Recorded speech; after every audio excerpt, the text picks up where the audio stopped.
bayan ang Kuya Ed.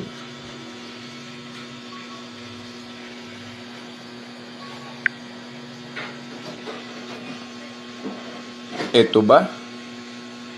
Ito ba Mr.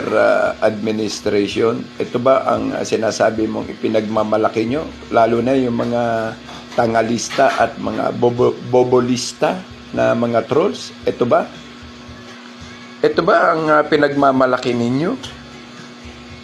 Kung bakit hindi kayo makarecover, hindi kayo makabangon sa katarantaduhan ninyo? Ito ba?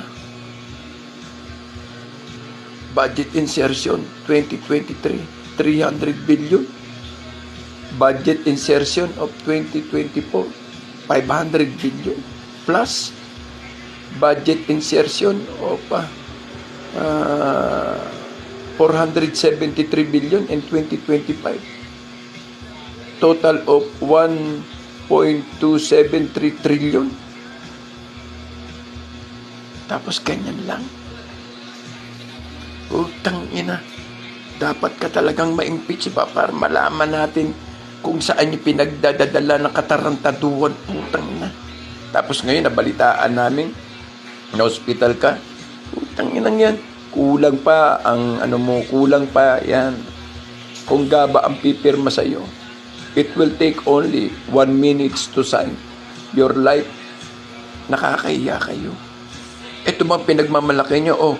Nananawagan ako sa mga tangalista, na loyalista at bobolista ng mga troll. Ito ba ang pinagmamalaki ninyo? Sana bagang goddammit, putang ina nyo. Ganito ba? Ito ba ang pinagmamalaki nyo? Idepensa nyo pa ang putang inang adik at bangag nyo Pangulo. Depensa nyo pa. Kahit sa totoo ay naging mekanismo kami para sa unity team na manalo ang putang inang ito. Dahil alam namin natutupad sa usapan at pangako. Pero, gago talaga ang ahas. Kahit anong gawin mong pagbihis at paglinis, ahas at ahas pa rin. Aahasin ka pa rin. At kung mapasama-sama ang katayuan mo, tutuklawin ka nito pagkatapos ipakain mo. Kumbaga sa napakainin mo sa pamamagitan ng palad ng pagtitiwala, aahasin pa rin ang taong yan. Kaya ang bansa ay nalalagay sa kompermiso ng kawalang hiyan ng mga animal na to. Hindi pa mamatay. Putang na pagkukuhain na kayo ng gaba. Dahil ang gaba, sinusundo na ang lahat ng gumagawa ng yawa. Nakakawala. Nakakahiya. Tapos ipagmamalaki mo, Pilipino ka.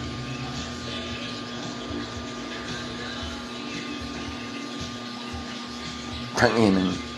Ikwento mo yan at sabihin mo yan sa siraulong albularyo. Baka maniwala pa sa iyo.